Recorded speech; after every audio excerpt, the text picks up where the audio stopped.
अस्सलाम वालेकुम नाजरीन। इस किस्त के आगाज़ में धुंधार अपने खेमे में बैठकर एक खत लिख रहा था। खत लिखने के बाद वो खड़ा हो जाता है और उसे एक तरफ रख देता है। उसकी आंखों में आंसू थे। फिर वो अपने सारे हथियार उठाकर खेमे से बाहर निकल जाता है। दूसरी तरफ बामसी की शादी जारी थी। अर्तुगरुल और उनके सिपाही रिवायती अंदाज में खुशियां मना रहे थे। फिर बामसी और अफसा मरकजी खेमे से निकलकर बाहर आते हैं। सिपाही रिवायती अंदाज में रक्स करके उनका इस्तकबाल करते हैं। हलीमा हाइमा खातून को परेशान देखकर पूछती है, क्या बात है वालदा? हाइमा खातून कहती हैं, धुंधार शादी पर नहीं आया और मैं क्या कह सकती हूँ। इतने में धुंधार भी अपने खेमे से बाहर आ चुका था और वह दूर से उन सब को देखता है और आहिस्ता से कहता है, मैंने जो किया इसके लिए मुझे माफ़ कर देना। यह कहकर वो वहाँ से चला जाता है। बामसी और अलैना आगे बढ़ने लगते हैं। सब लोग खुश और पुरजोश थे। फिर कबीले के सिपाही रिवायती अंदाज में बामसी को उसके खेमे में भिजवा देते हैं।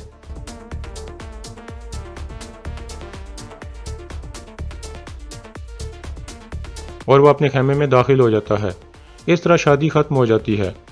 अंदर हफ्सा कहती है, मुझे ऐसा लग रहा है जैसे मैं ख्वाब देख रही हूँ। हमें इतना प्यार और तोहफे तोहफ मिले हैं। बामसी कहता है, हमारी शादी ऐसे ही होती है, ये हमारी रवायात हैं। हफ्सा कहती है, मैं आपको बताना चाहती हूँ कि आपकी खुशी मेरी खुशी है और आपका दुख मेरा दुख है। बामसी कहता है, माशाल्लाह, आप कितनी प्यारी बातें करती हैं। शादी का मतलब भी यही होता है कि एक दूसरे के दुख और दर्द को बांटा जाए। इसके बाद बामसी उसका माथा चूमता है।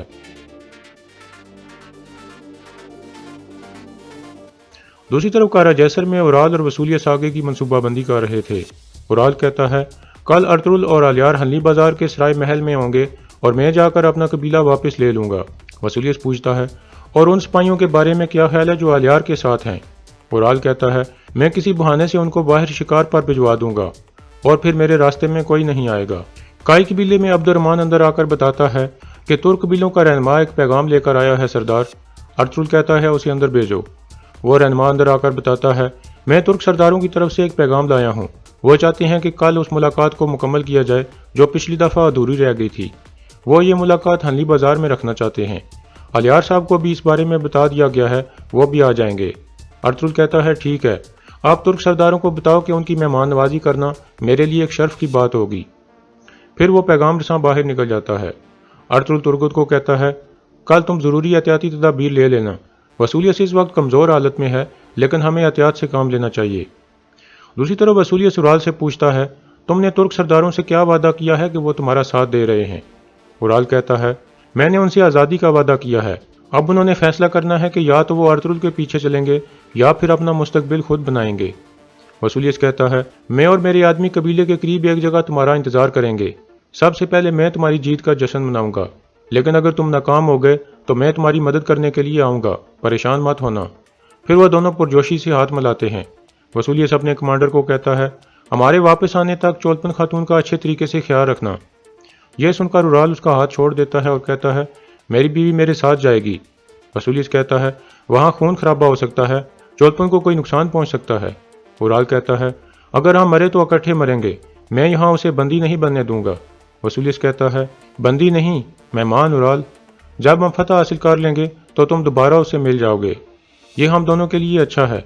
यह सुनकर उराल खामोश हो जाता है और फिर वहाँ से चला जाता है। उसके जाने के बाद वसूलियत अपने कमांडर को कहता है, अगर इसने कुछ गलत किया तो चोलपन को कत्ल कर देना। काई कबीले में हाइमा खातून अर्तुगरुल और धुंधार के दरमियान इख्तिलाफ की वजह से काफ़ी परेशान बैठी थीं और कहती हैं, धुंधार शादी पर भी नहीं आया और अभी भी वो गायब है। खुदा करे कि सब खैरियत हो। जावेदार कबीले में उराल का एक साथी आदमी अलियार के पास पहुंचता है और कहता है, हमारे सिपाही काफ़ी परेशान हैं। मैंने उनके लटके हुए चेहरों से अंदाज़ा लगाया है। अगर आप इजाज़त दें तो कल हम उनको शिकार के लिए भेज दें। वो अपने तीर और तलवारें चलाकर ताज़ा हो जाएंगे। अलियार कुतलूजा से पूछता है, आप क्या कहते हो? कुतलूजा कहता है, इन हालात में हम उनको बाहर नहीं भेज सकते। फिर अलियार उस आदमी को कहता है, मैं कुतलूजा के साथ मिलकर फैसला करके आपको बता दूंगा, अब आप जा सकते हैं। वो आदमी चला जाता है। उसके जाने के बाद अलियार कहता है, मुझे इस आदमी की वफादारी पर शक है, लेकिन इसने सिपाहियों के बारे में जो कहा है वो सही है। सिपाहियों के हौसले को बुलंद रखना जरूरी है ताकि वो काफिरों के साथ लड़ सकें। शिकार उनका हौसला बढ़ाएगा। अभी जाकर उनको बताओ कि सुबह वो शिकार पर चले जाएं और फिर सीधे वापस लौट आएं, लेकिन उन पर कड़ी नजर रखना। काई कबीले में हाइमा खातून अर्तुगरुल को कहती हैं कि तुमने धुंधार को बहुत ज्यादा सजा दे दी है, वो अभी बच्चा है, तुम्हें उसको ऐसे अकेला नहीं छोड़ना चाहिए। अर्तुगरुल कहता है, मैं एक भाई और सरदार दोनों बनने की कोशिश कर रहा हूँ वालदा। मैंने वही किया है जिसका वो हकदार था। इतने में अब्दुर्रहमान अंदर दाखिल होता है और कहता है, सरदार, लोगों ने दुंदार साहब को अपने घोड़े पर कबीले से जाते हुए देखा है। ये सुनकर सब चौंक जाते हैं। हाइमा खातून बहुत परेशान हो जाती हैं। फिर अब्दुर्रहमान कहता है, मैं उनके खेमे में गया था, वहाँ मुझे ये खत मिला है। अर्तुल खत पढ़ने लगता है। उस पर लिखा था, जब से हम आपके मकसद के लिए लड़ रहे हैं, आपने मुझे सिखाया है कि जीत के लिए तेज तलवार की नहीं बल्कि अकल की जरूरत होती है, और एक अच्छा सिपाही सिर्फ अपनी जुर्रत से नहीं पहचाना जाता बल्कि ईमान से भी पहचाना जाता है। लेकिन अभी मुझे पता चला है कि मैं इन चीज़ों से कोसों दूर हूँ। मैंने एक नाकाबिले माफ़ी गलती की है। मैं ना ही आपसे नजरें मिला सकता हूँ और ना ही बानो जजीक से, जिसको मैंने बेवा बना दिया है। मुझे अपनी दुआओं में याद रखना और मेरी वालदा और कबीले का ख्याल रखना। इसके बाद हाइमा खातून कहती हैं, अर्तुल, अगर दुंदार शहीद हो जाता तो मैं खुशी के आंसू बहाती, लेकिन मैं इस तरह उसे खोना बर्दाश्त नहीं कर सकती। तुम दुंदार को वापस लाने की हर मुमकिन कोशिश करो, मैं उसके बगैर जिंदा नहीं रह सकूंगी। अर्तुल कहता है, अब्दुर्रहमान, दुंदार के पीछे सिपाही भिजवा दो। उन्हें कहो कि वो दुंदार को तलाश किए बगैर वापस ना आए। इसके बाद अगला दिन शुरू हो जाता है। दुंदार जंगल में एक जगह मौजूद था। इतने में उसकी आंख खुल जाती है और वो उठकर करीबी नहर से पानी पीने लगता है।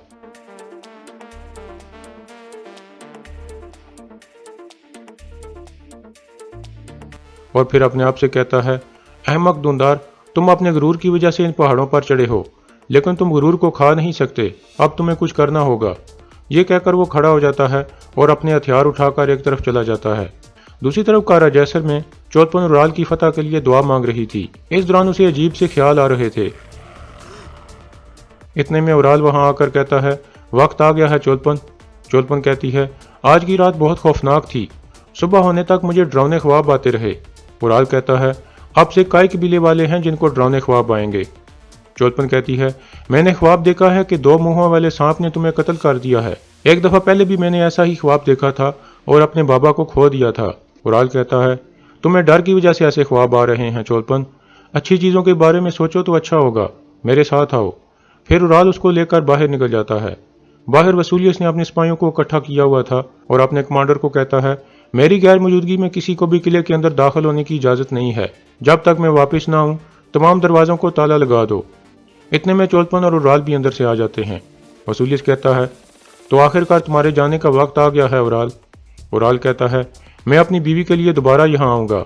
इसके बाद उराल और वसूलियस सिपाहियों के साथ वहाँ से रवाना हो जाते हैं। काई कबीले में बामसी और अफसा कुएं से पानी निकालने में मसरूफ थे। बामसी उसकी तारीफें कर रहा था। इतने में सामसा एक तरफ भाग कर जा रहा था। बामसी उसे बुलाकर पूछता है, क्या बात है सामसा भाई? सामसा कहता है, हल्ली बाजार में आज अर्तुल साहब और तुर्क सरदारों के दरमियान मुलाकात है, इसलिए मैं वहां जा रहा हूं। इसके अलावा दुंदार साहब कबीला छोड़कर चले गए हैं। खुदा करे कि सब ठीक हो। बामसी कहता है, ठीक है, तुम जाओ सामसा। फिर वो अफसा को कहता है, मुझे माफ़ करना अफसा खातून, मुझे भी जाना होगा। अफसा कहती है, ठीक है बामसी, इन हालात में आपको अर्तुल साहब को अकेला नहीं छोड़ना चाहिए। ये कहकर बामसी वहां से चला जाता है। दूसरी तरफ हाइमा खातून दुंदार के बारे में सोचकर परेशान बैठी थीं और उन्हें वो ख्याल आता है जब अर्तुल दुंदार को डांट रहा था। और यहाँ इस किस्त का इख्तिताम हो जाता है।